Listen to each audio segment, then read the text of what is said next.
بسم اللہ الرحمن الرحیم۔ علم تجوید کا سبق چل رہا تھا۔ ہم علم تجوید کے اندر 21 اسباق پڑھ چکے ہیں اور آج 22واں سبق پڑھیں گے۔ یہ حمزہ کے متعلق ہے۔ حمزہ کے 4 قواعد بیان کریں گے، ان کی وضاحت کریں گے۔ تو حمزہ اور الف کا جو کانسیپٹ ہے آپ کا کلیئر ہونا چاہیے۔ اگر الف پر کوئی حرکت آ جائے، زبر آ جائے، زیر آ جائے، پیش آ جائے یا سکون آ جائے تو اس کو ہم حمزہ کہتے ہیں۔ اور اگر اس پر کوئی حرکت نہ ہو، نہ زبر ہو، نہ زیر ہو، نہ پیش ہو اور نہ ہی سکون ہو، تو وہ حمزہ نہیں ہوتا بلکہ وہ الف ہوتا ہے، یعنی پلین الف ہوتا ہے۔ ٹھیک ہے، تو حمزہ اور الف کے اندر یہ ایک چھوٹا سا فرق ہے۔ تو حمزہ کے قواعد کا بیان کرتے ہیں کہ جب دو حمزہ جمع ہو تو ان کو 4 قاعدے بنتے ہیں۔ جب دو حمزہ ایک ساتھ آ جائیں تو 4 قواعد ان کے بنتے ہیں۔ پہلا قاعدہ تحقیق کا، دوسرا تسہیل کا، تیسرا ابدال کا اور چوتھا حذف کا۔ اس کا صرف کے اندر بھی قواعد ہیں، جائز ہونے کا یا پھر واجب ہونے کا قواعد ہیں کہ صرف کے اندر آپ پڑھیں گے جب محموز کے قواعد آتے ہیں نا تو اس کے اندر آپ حمزہ کے قواعد پڑھیں گے۔ تو کہتے ہیں تحقیق کے بارے میں بیان کرتے ہیں کہ تحقیق لغوی معنی خوب واضح کرنا ہے۔ تحقیق کی لغوی معنی کیا ہے؟ خوب واضح کرنا۔ کہ جب بھی بندہ کسی موضوع کی تحقیق کرتا ہے تو اس موضوع کو خوب واضح کرتا ہے۔ اور اصطلاح تجوید کے اندر حمزہ کو اس کے مخرج اصلی سے تمام صفات کے ساتھ ادا کرنے کو تحقیق کہتے ہیں۔ تحقیق قاعدہ، جب دو حمزہ قطعی ایک یا دو کلموں میں جمع ہو جائیں تو دونوں کو خوب ظاہر کر کے پڑھنا چاہیے۔ جیسے انتم، تو یہاں پر بیان ہوا کہ حمزہ کو اس کے اصلی مخرج سے تمام صفات کے ساتھ ادا کرنے کو تحقیق کہتے ہیں۔ تو جتنے بھی حروف ہیں الف سے لے کر یا تک، ان تمام کے مخرج ہیں کہ کس حرف کو کہاں سے ادا کرنا ہے اور کون سا حرف کس جگہ سے ادا ہوگا، منہ کے کس حصے سے ادا ہوگا، اس کو کہتے ہیں اس حرف کا مخرج۔ تو ٹوٹل جو مخارج ہیں وہ 17 ہیں یا 19 ہیں۔ ٹھیک ہے، تو جو حمزہ کا مخرج ہے وہ حمزہ کا مخرج ہے حروف ہلکی میں سے ہے، اور حمزہ کو یہ حلق کے آخری حصے سے پڑھا جاتا ہے۔ حمزہ کو حلق کے آخری حصے سے پڑھا جاتا ہے اور سینے پر تھوڑا سا زور بھی دیتے ہیں، جیسے حمزہ حمزہ۔ ٹھیک ہے، تو کہتے ہیں کہ اس کو مخرج اصلی سے پڑھنا ہے اور تمام صفات کے ساتھ ادا کرنا ہے، تو یہ تحقیق ہوگا۔ اور اس کا قاعدہ یہ جب دو حمزہ قطعی، حمزہ کی 2 قسمیں ہوتی ہیں، ایک حمزہ وصلی ہوتا ہے، دوسرا حمزہ قطعی ہوتا ہے۔ تو ماقبل میں بھی میں نے بیان کیا نون قطنی کے سبق کے اندر کہ ایک حمزہ وصلی ہوتا ہے، وصلی وہ ہوتا ہے کہ ملانے کی صورت میں گر جائے، اور حمزہ قطعی وہ ہوتا ہے جو ملانے کی صورت میں گرے نہ، تو اس کو حمزہ قطعی کہتے ہیں۔ ٹھیک ہے، تو جب دو حمزہ قطعی ایک یا دو کلموں میں جمع ہو جائیں تو دونوں کو خوب ظاہر کر کے پڑھیں گے، دونوں میں سے کسی کو بھی گرائیں گے نہیں، چاہے ایک کلمہ میں ہو چاہے 2 کلمہ میں ہو، دونوں کو واضح کر کے پڑھیں گے۔ جیسے انتم،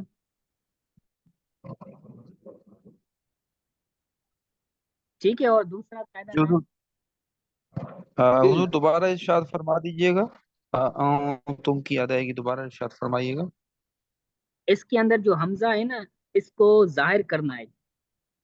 جی جی انتم، انتم، یعنی ان کی آواز کو، ان کے مخرج کو چھپانا نہیں۔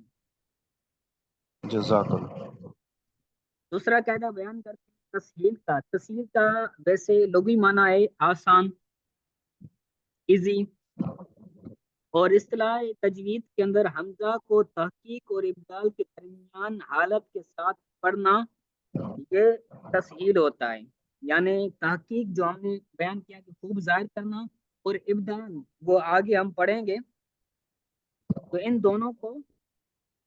دونوں کی درمیانی حالت پڑھنے کو کیا کہتے ہیں؟ تسہیل کہتے ہیں۔ روایت امام حفص میں صرف ایک جگہ حمزہ میں تسہیل ہے، اور وہ لفظ اعجمی و عربی، ٹھیک ہے، اعجمی کا دوسرا حمزہ ہے۔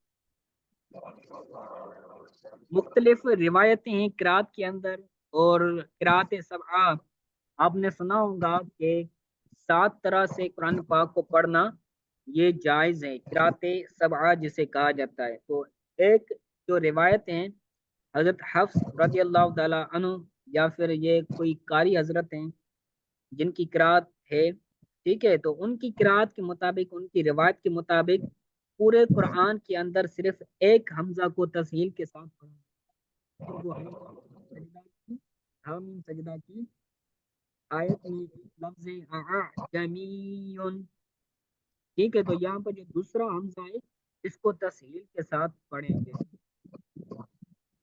یہ بھی کلیئر ہے۔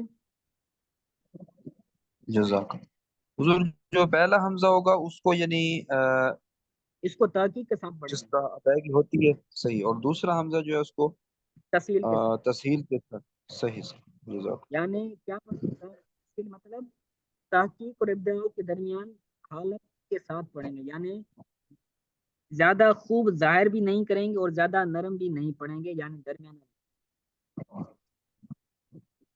تیسرا جزاک قائد اللہ تیسرا قاعدہ بیان کر رہے ہیں حمزہ کا ابدال۔ ابدال کا مطلب کیا ہوتا ہے؟ بدلنا، اور اصطلاح تجوید کے اندر دوسرے حمزہ کو ماقبل حرف کی حرف کے مطابق حروف مدہ سے بدلنے کو ابدال کہتے ہیں۔ حروف مدہ آپ نے سنا ہوگا، الف مدہ، واو مدہ، یا مدہ، تو الف کو نکال کر باقی کتنے حرف بچے؟ 2، ایک واو مدہ اور یا مدہ۔ اگر حمزہ سے پہلے پیش ہو تو حمزہ کو کیا کر دیں گے؟ واو کر دیں گے، اور اگر حمزہ سے پہلے کیا ہو؟ زیر ہو، تو وہاں پر اس حمزہ کو کیا کر دیں گے؟ یا کر دیں گے، تو اس کو ابدال کہتے ہیں۔ ابدال 6 جگہ واقع ہوا ہے پورے قرآن کے اندر، 6 جگہ پر ابدال۔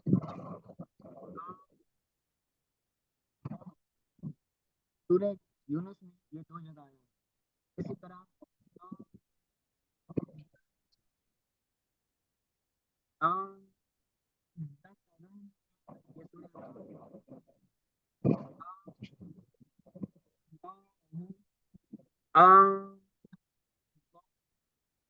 یہ بھی سورہ یونس کے اندر اور سورہ نمل کے اندر آیا، اور دوسرا مرتبہ سورہ نمل کے اندر آیا۔ باقی تمام آباد کو آواز صاف آ رہی ہے؟ جی حضور، آواز کلیئر نہیں آ رہی، شاید کوئی نیٹ ورک کا مسئلہ ہے۔ قریب ہو جائے۔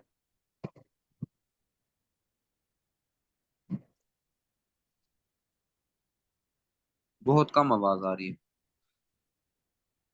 جی یہ تسہیل والا سمجھ آ گیا؟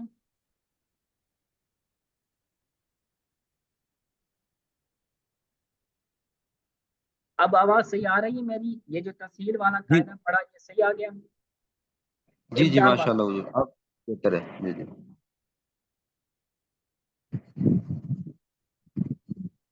یہ جو آل آن ہے نا، اس کے اندر جو عربی لفظ ہے وہ ہے الان۔ الان کا مطلب کیا ہوتا ہے؟ ابھی، کہ آپ ابھی کام کریں، ابھی یہ کریں، ابھی وہ کریں، ٹھیک ہے، تو یہاں پر کیا تھا؟ جی الان تھا، تو اس کا ماقبل کیا تھا؟ مفتو تھا، زبر تھی ماقبل میں، تو جو ماقبل مفتو ہو، زبر ہو، وہ زبر کس کو چاہتا ہے؟ الف کو چاہتا ہے، جی تو اس الف الف حمزہ کو ہم الف کر دیں گے، اور یہاں پر یہ حروف مدہ ہو جائے گا۔ کھڑی حرکات اور حروف مدہ دونوں ایک ہی طرح سے پڑھے جاتے ہیں، دونوں کو ایک الف کے برابر کھینچ کر پڑھا جاتا ہے، ٹھیک ہے، تو یہاں پر کیا تھا؟ حمزہ تھا، الان تھا، تو پھر ما قبل مفتو تھا، تو ما قبل مفتو کی مناسبت سے اس حمزہ کو الف کر دیا۔ اسی طرح الذکرین تھا، الذکرین، تو حمزہ کیا تھا، ما قبل حمزہ مفتوح تھا، تو وہاں پر اس الف کو، اس حمزہ کو الف کے اندر تبدیل کر دیا، اور لفظ اللہ کے اندر بھی حمزہ کیا تھا، جی حمزہ تھا، اور ما قبل اس کا مفتوح مفہوم تھا، تو اس حمزہ کو الف کر دیا۔ تو یہ بات یاد کریں، رکھیں کہ یہ تینوں الفاظ جو ہے نا، ان تینوں الفاظ کے اندر جو حمزہ آ رہا ہے وہ حمزہ کیا ہے، حمزہ وصلی ہے۔ لفظ اللہ صحیح۔ کا جو حمزہ ہے وہ بھی وصلی ہے، اور دوسرے جو دو الفاظ ہیں ان کا حمزہ بھی حمزہ وصلی ہے، تبھی اس کو چینج کر رہے ہیں۔ ٹھیک ہے، جی یہاں پر صرف الف کا، حروف مدہ میں سے الف مدہ کا مثال دیا ہے، تو اس کے علاوہ آپ واو مدہ اور یا مدہ کا بھی بنا سکتے ہیں۔ ٹھیک ہے، پیش ہوگا تو واو مدہ ہوگا، اور یا ہوگی تو زیر ہوگی تو یا مدہ ہوگی۔ ٹھیک ہے، آخری جزاک اللہ۔ چوتھا قاعدہ بیان کرتے ہیں حذف کا۔ حذف کا مطلب آپ کو پتہ ہے، حذف کا مطلب ہے گرا دینا، کسی چیز کو حذف کر دینا۔ اصطلاح تجوید میں جب دو حمزہ جمع ہو اور ان میں سے پہلا حمزہ قطعی مفتوح ہو اور دوسرا حمزہ وصلی مکسور ہو، تو دوسرے حمزہ کو حذف کر کے پڑھنے کو حذف کہتے ہیں۔ آپ کو پتہ ہے وصلی کیا ہوتا ہے، گرنے والا ہوتا ہے، تو وصلی کو گرا دیں گے بس۔ جب دو حمزہ جمع ہو جائیں، ان میں سے پہلا قطعی ہو دوسرا وصلی ہو، اور جو قطعی ہے وہ مفتوح ہوگا اور جو وصلی ہو وہ مکسور ہو، تو دوسرے کو حذف کر کے پڑھیں گے۔ جیسے استکبر کا، یہاں پر پہلا حمزہ قطعی ہے، کیونکہ حمزہ یہاں پر کیا بن رہا ہے، یہ حمزہ استفامیہ ہے، اور حمزہ استفامیہ کیا ہوتا ہے، حمزہ استفامیہ قطعی ہوتا ہے۔ اور استکبرت یہ باب استفعال سے ہے، اور جو باب استفعال ہوتا ہے، صحیح ہے، باب استفعال جو ہوتا ہے وہ کیا ہوتا ہے، اس کا حمزہ وصلی ہوتا ہے، تو یہاں پر اس حمزے کو ہم گرا کر حمزہ قطعی کے ساتھ پڑھیں گے، استکبرت۔ ٹھیک ہے، تو آج کے سبق یہ حمزہ کا تھا۔ حمزہ کے دو ہم نے چار قواعد اس کے پڑھے۔ پہلا قاعدہ تھا تحقیق کا، دوسرا قاعدہ تھا تحقیق کا، تیسرا تھا ابدال کا، اور چوتھا تھا حذف کا۔ تو ان کی لغوی معنی، اصطلاحی معنی اور ان کے جو قواعد ان کو اچھی طرح سے یاد کر لینا، اور ابھی اگر کوئی چیز رہ گئی ہو سمجھ نہ آئے تو پوچھ لیں، اور جو مشق ہے وہ مشق آپ حل کر کے تحریر کر کے فوٹو نکال کر گروپ کے اندر آپ سینڈ کر دیں گے سارے کے سارے۔ ٹھیک ہے،